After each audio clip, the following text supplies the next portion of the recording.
We all share the same earth and sky, and today, reflections on decency as awakening, as an expression of spirituality, of recovery, enlightenment itself.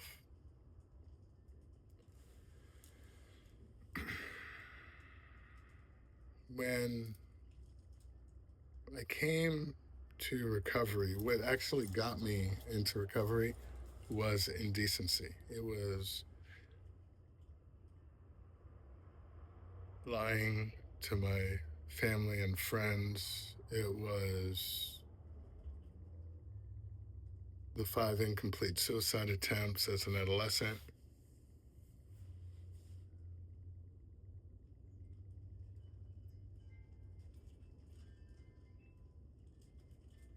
Some of the things that got me there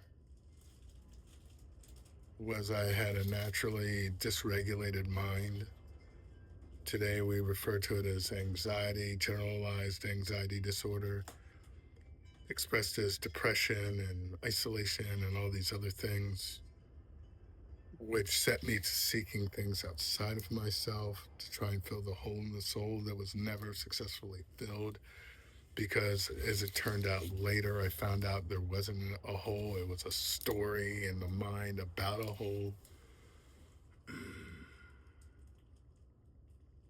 And so one day, I found myself in the threshold of a doorway at a meeting at St. Albans Church in 1987, unable to make it across the threshold.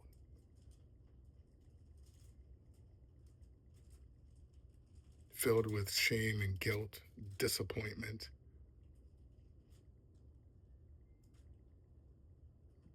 not having the language for it then, but having it now, because what all those sensations and all those feelings were about was indecency. And that indecency culminated in suffering. And so here comes this gentleman, Wayne W. Are you here for the meeting, kid? I don't know. Looks like you are.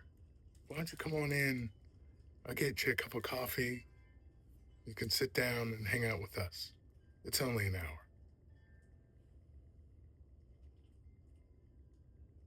Decency.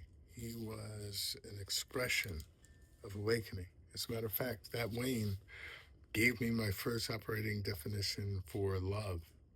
Having the ability to take delight in somebody else's well-being without it having to point back to me. Taught me a lot of cool things.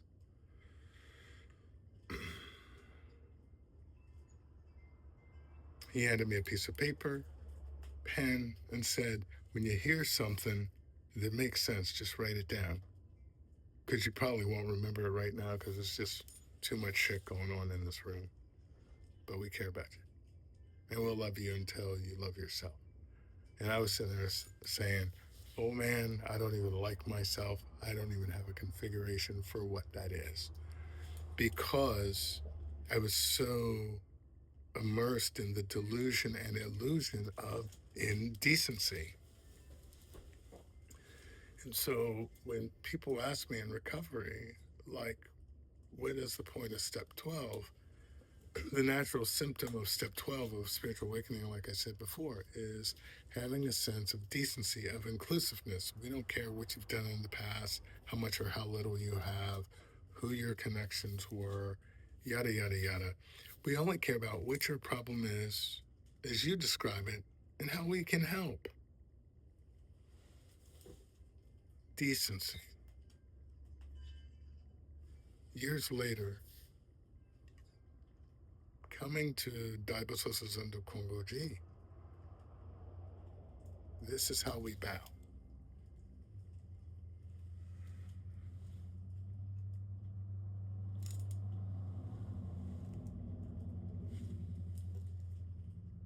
That bow learning to bow was decency. When Edo Roshi said to me, young man, when you bow, look less like you are tackling the floor. He was encouraging me to do it with decency and dignity, to let go of just temporarily. Zazen, invitation to decency. Our vows, Sujo Mohen Segando, Bono Mujin Segandan, Homon Murio Segangaku, Butsudo Mujo Seganjo.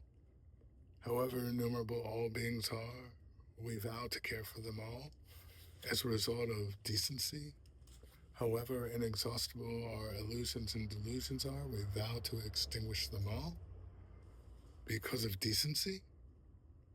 However immeasurable Dharma teachings are, we vow and commit to master them all because of decency.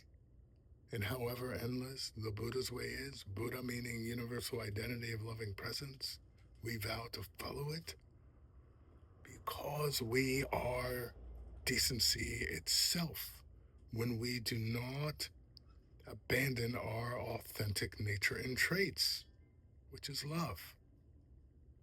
Then decency is no problem. You get ego in there, decency is a problem every day. Squared, cubed.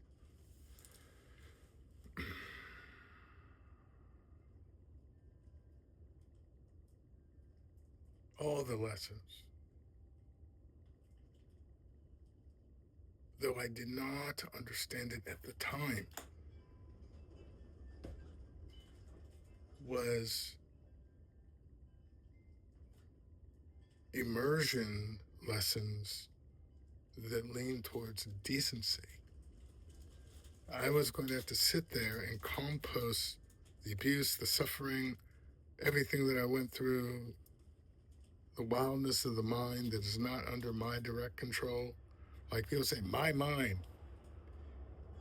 If it obeys, it's your mind. However, if it doesn't and it keeps running its own subroutines, you could consider maybe not. And so once we let go of that and assume responsibility for ourselves, our authentic nature, decency is quite natural. Being a loving, kind, generous person, quite natural. A friendly person, natural. Honest, open-minded, willing,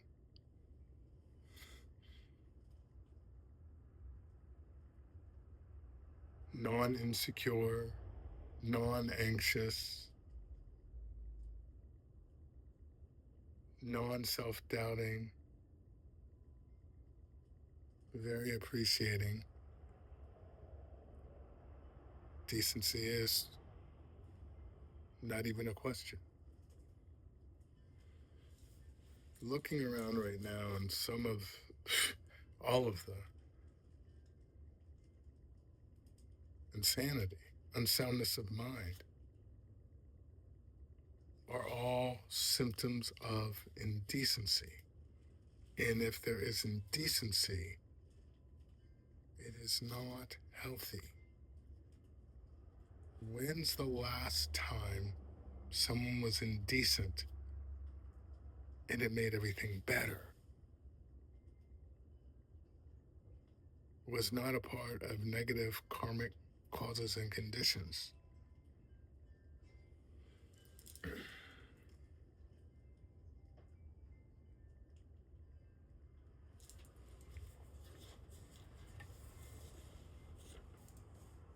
This is a small retranslation of a prayer written by Shantideva. He was considered one of the worst students ever of the Buddha. And everybody was frustrated with him and monks and nuns and lay practitioners because he couldn't seem to remember anything. But Buddha just gave him a broom and said, sweep, and only sweep. And this is one of the things that came from Shantideva. May we unify and come together as an interconnecting family of beings and discover our humanity and engage resolute personal action to help decrease suffering and become at all times, both now and forever, a protector for those without protection, a guide to those who have lost their way, a ship for those with oceans to cross, a bridge for those with rivers to cross, a sanctuary for those in danger, a lamp for those without light, a place of refuge for those who lack shelter, a friend and ally to all in need. Being a part of the solution and not be a contributor to problems and difficulties. Shanti Deva. Not bad for a broom pusher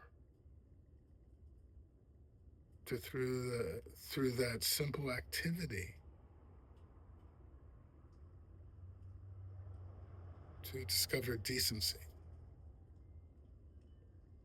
How is the meditation practice of decency of our values going today? And if I am participating in indecent things, would it be okay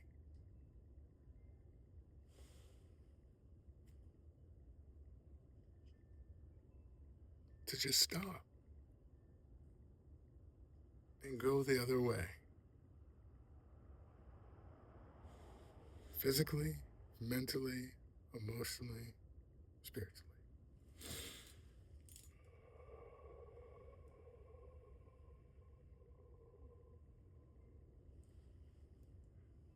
May your life go well. We need each other. Master Decency.